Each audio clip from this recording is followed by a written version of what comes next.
Have you noticed how conversations in 2026 are increasingly shifting from romance to finances? Why are more people discussing the rising cost of living, economic pressure, and the hidden challenges of maintaining a modern lifestyle alone? And could financial reality be forcing some uncomfortable conversations? Stay with us till the very end of the video, because what we're about to discuss reveals a side of modern life that many people prefer not to talk about.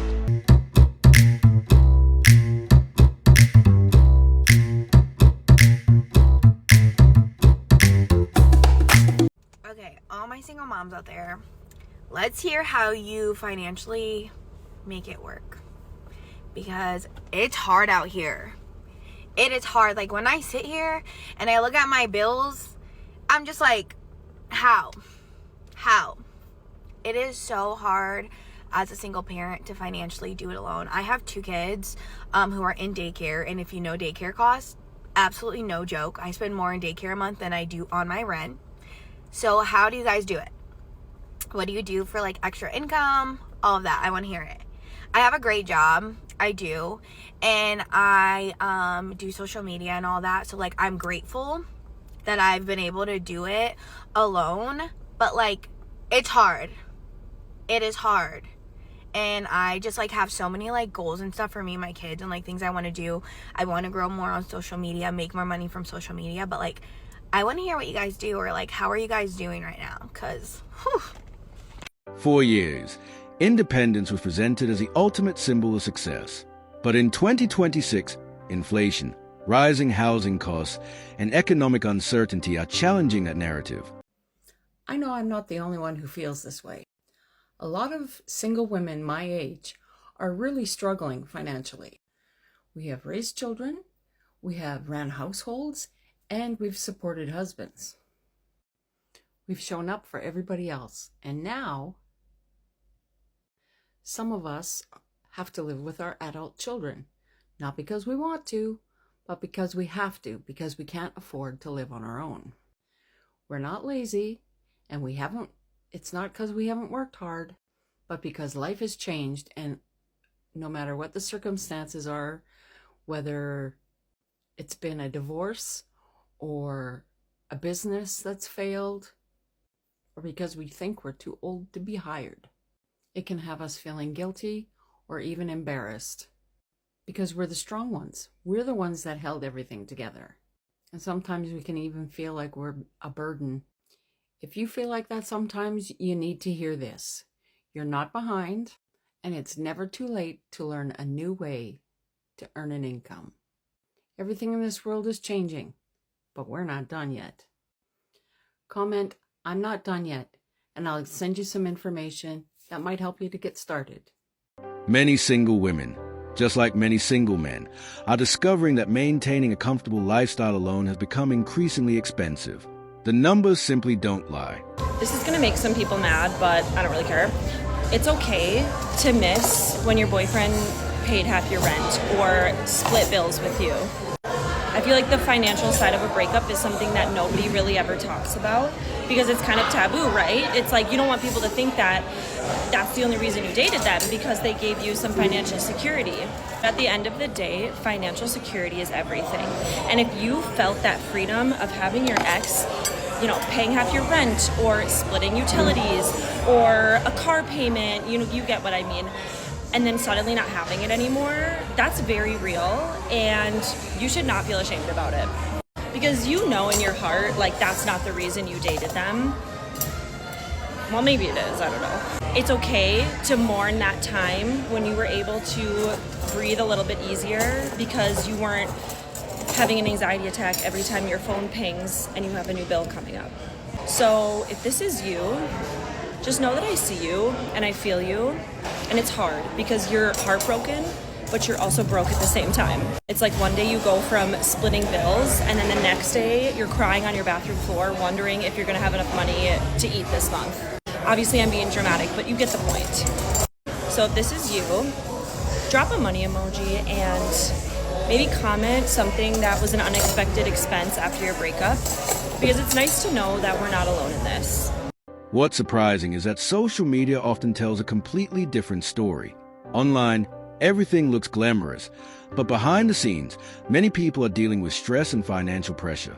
At what point did being alive become a subscription service? Like, you ever notice that everything in America got a damn fee attached to it? Want to pay your rent? Cool. Got to use our app. Oh, and there's also a convenience fee. Convenience for who? Because it sure ain't convenient for you and me. Need music? Subscription. Need TV? Subscription. Need software? Subscription. You need some water delivered? Subscription. Hell, breathing feels like one monthly payment away at this point. And don't even get me started on ownership. You don't own your music. You don't own your movies. And you barely own your house, because if you don't pay property taxes, they're going to come take that from you too. Companies build stuff so cheap now, you can't even fix it. They want you to break it, so you have to buy a new one. In America, you're a product. Every click, every bill, every fee, every subscription, every transaction is designed to squeeze one more penny out of you. And my question is simple to everybody. It really is. Are you tired of winning yet? Some observers are noticing that expectations are changing.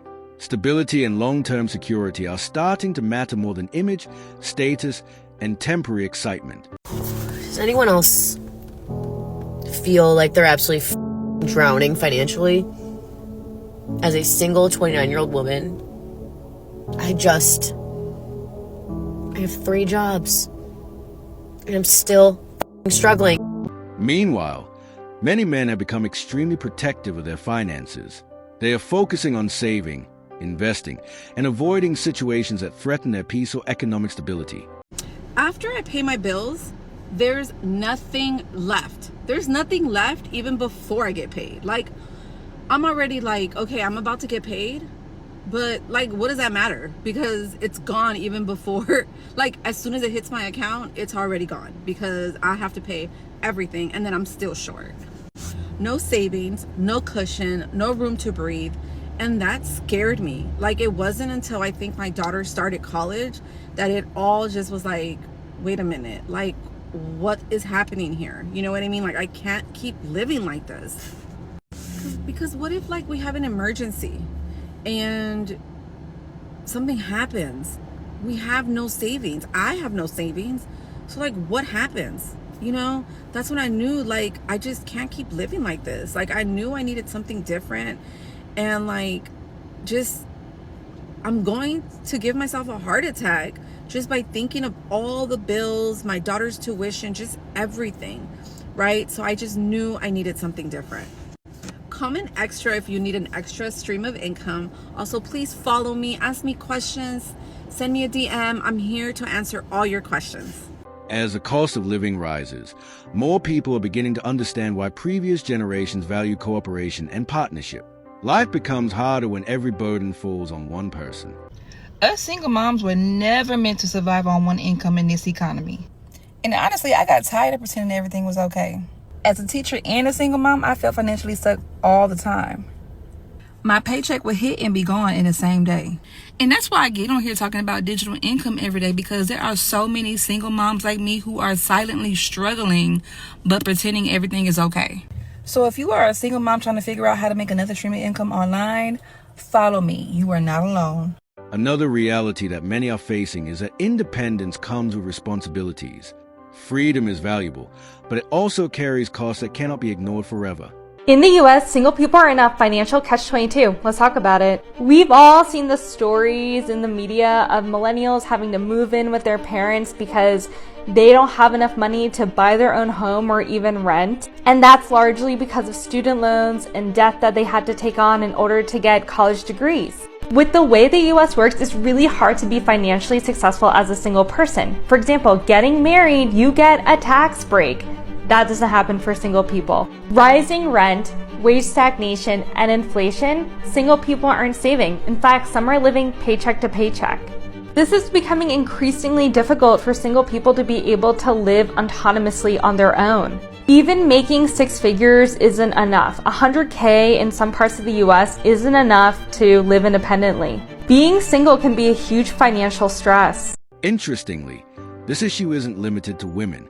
Men are facing the same economic pressures. But many people are beginning to realize that modern life rewards teamwork more than isolation. The hardest part about being single is 100% being able to afford it. It's expensive to be alive, it's expensive to be healthy, it's expensive to live alone, and it's expensive to be a woman.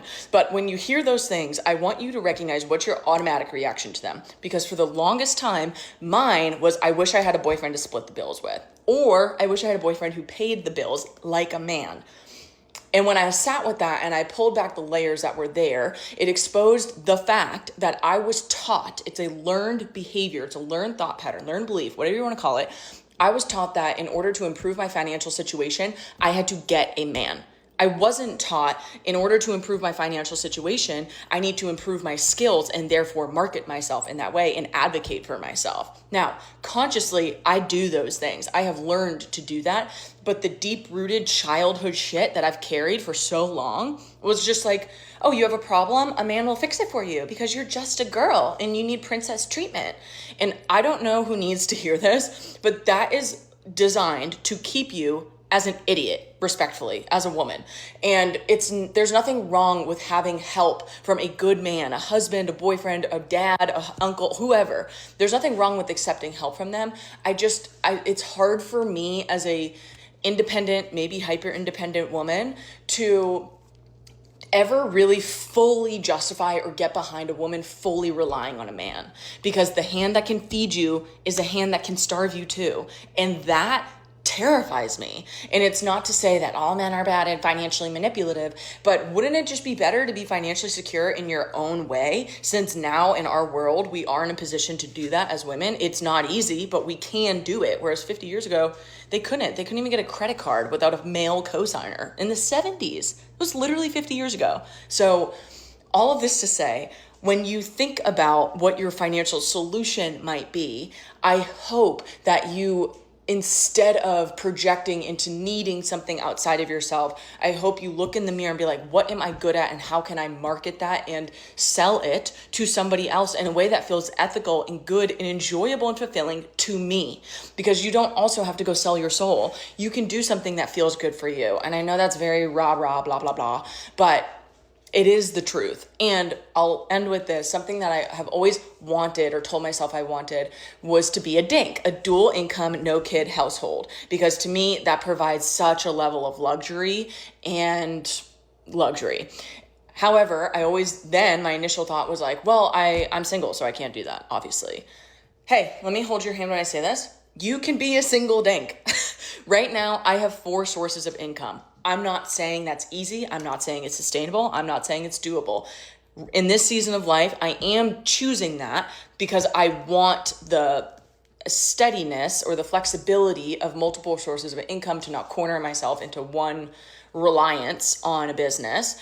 And I also want to be able to gather funds to be a DINK by myself. Like, you can be a single DINK. And I hope that I'm motivating you to do that, as well as deleting Hinge. Because if you're spending 10 hours a week, which is the average for millennials on Hinge, you could dedicate those 10 hours, even 5 hours, to gathering money in a different way so that you feel sustained and secure in yourself. Because money can't buy happiness, but $80K a year is the bare minimum to feel like safe right now. And that's truly the bare minimum. So I hope this is something that can help you shift those patterns. And I'll also end with this. I've been listening to Financial Feminist on Spotify. You can also obviously buy the book. And it's been really helping me unwire all this bullshit. Perhaps the biggest shock of 2026 is that financial security has become more attractive than social validation. People are becoming more practical and less interested in appearances. If you find that you're always struggling to pay your bills, or you always feel like you don't have money, you don't have enough money, every time you need to do something you really need to do or want to do for yourself that requires money and you don't have it, if you are the person that everyone always asks to borrow money from, even when you know in yourself that you need the money that you have, if you are always the person who comes through for other people, right? You always overpay. When you go out to dinner, you take over the whole bill. Really, you should be splitting it with the other people at dinner. Typical financial advice is often that you are overspending. that you are not tracking your spending as closely as you should be. You need to go through those bank statements. You need to stop buying that coffee. You need to stop buying yourself lunch.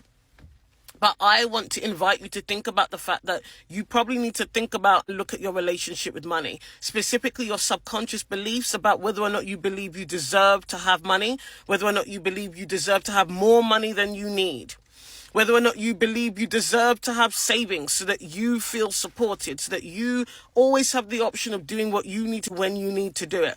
I would invite you to think about your nervous system, because the chances are your nervous system, which is trying to keep you safe, is threatened or feels threatened when you have more money than you need. Feels threatened when someone asks you to borrow money. Your gut instinct says that you need to say no. But because you've been taught to overcare, to share, to always be generous, to always show up for other people, maybe you've historically and habitually always done that. Your nervous system feels threatened when you even think, actually, I want that money for myself. Actually, I need to keep that money for me. Your nervous system probably feels safe when you almost always have enough, when you nearly just make the bills every month, when you nearly meet your financial obligations and nobody else knows that secretly the day before your rent or mortgage is due, you're worried about not being able to make it. Secretly, you're relieved because yet another month you've made it just in time. That is what your nervous system is used to. It wants to keep you in that loop because that loop is familiar. That loop works for you because actually secretly you feel like, yes, I've done it. Secretly you feel like, whew. You take pride in the fact that you always just make it. You always are able to give to other people even when you don't have. You are always able to meet those base financial obligations even if it was tense, even though it felt very tense for a minute there. So I invite you to think about the subconscious beliefs that you have about your worthiness, your relationship with money. I invite you to think about your nervous system and the fact that it probably feels safe in the familiar of constant struggle, living to paycheck. That's what it's familiar with. Therefore, that's what's safe to it. Actually, if you were to go and make more money than you ever needed, if you were to keep more money for yourself, if you were to keep or stop lending money to other people, you would start feeling overflow. You would start feeling peaceful. You would start feeling supported. You might even initially start feeling selfish because, of course, you've been taught that it is selfish to have more than what you actually need. Ignore that kind of traditional advice to literally go and get a spreadsheet out. Yes, there's a time and place for that. But actually, there's deeper work you need to do on your subconscious, deeper work you need to do on your nervous system so that you can finally break the patterns. You can choose something different. You can choose to have more money than you need. What makes this conversation fascinating is that economic reality doesn't care about trends or opinions. Eventually, everyone has to confront the numbers. This is a PSA for all of the privileged, rich, wealthy Americans. Hi, my name is Bridget. I'm 32 years old. I work full-time. And my paycheck does not give me enough to even get the bare minimums, okay? I had a savings account and I just had to use about half of it just to get by until my next paycheck. Okay, and the reality of that is once my savings is gone, I don't have a crutch. I don't have any more crutches. And the stress of going grocery shopping, y'all, I'm at Aldi, okay, which is quite literally probably one of the cheaper grocery options. And the way that I have to pinch my pennies just to make sure I have enough food until the next paycheck is quite literally wild. So to all of my single humans out there, you're doing amazing. And you know, we're a one income family. My fur babies don't work. I wish they did. I wish there was an opportunity. But what are we supposed to do? Like, when is enough enough? Because this kind of living is unsustainable. Unsustainable. Meanwhile, y'all are out here driving your Teslas and your Cybertrucks and your G-Wagons. Y'all, I'm in a Chevy Equinox, okay? And I'm starting to think I need to trade it in because I can't afford life anymore. When is enough enough? I would love to know. I would absolutely love to know. It's pretty sad. It's pretty sad. I have a college degree. I am overqualified for my job. I am severely, severely underpaid. What are we supposed to do? What's the answer? Because I think the next step for me, I'm gonna have to look into food stamps, and I bet you my salary is above the threshold. But obviously, I'm $85.26 away from being in the negative. What are we supposed to do? How am I supposed to buy groceries for 2 weeks with $85 only to have 26 cents left in my bank account? When is enough enough? So the real question is this: as financial pressure continues to increase, will more people rediscover the value of partnership and shared responsibility, or will they continue trying to carry the entire burden alone? There's no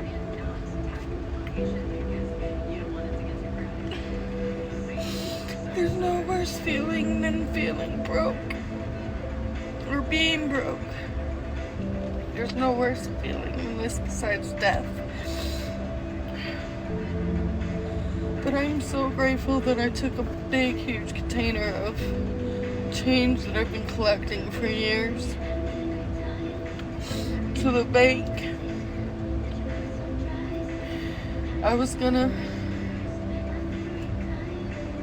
I didn't know it was free if I did the change machine, if you remember, at your bank. But I was grateful that that was the case. But then I realized they print you with like a receipt to go to the front and get your cash. And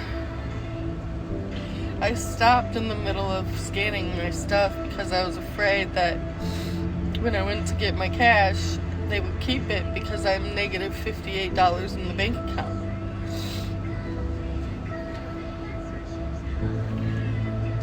Which was an accident because I thought I canceled all my subscriptions and my auto pay on my bills because I'm out of money now. I'm not working, so I have nothing coming in. I don't even have child support coming in. Nothing. So I stopped at like $7 I got, and I was like, okay, that's good. I mean, that's a little bit. Mom, maybe you like took me to one work on like the computer stuff? Yeah, baby, that's sweet of you to think that. So I stopped in the middle of it, and I went up to the register, and I said, I don't want to put all my change in there and get a receipt if you guys are going to keep all the money when I come bring you the receipt and you see a negative balance in my account. And she was like, it's okay. You can make a choice to automatically deposit it or keep the cash. I was like, okay, but you asked for the member ID. You know, you have to be a member to get the no fee. And you're going to see I'm negative. I said, okay. And she's like, yes, you'll get the cash. I was already crying. I'm already crying that I even have to come here and do this. But I'm so grateful that I had it. It was definitely saved for an emergency fund. But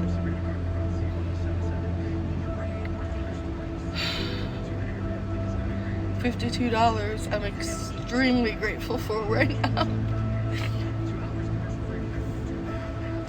Get a little bit of gas and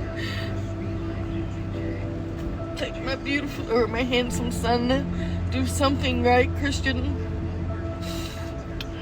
I'm sorry you see mommy sad, but I love you. I'm just so beside myself. Like I have no idea what we're gonna do for the rest of the summer.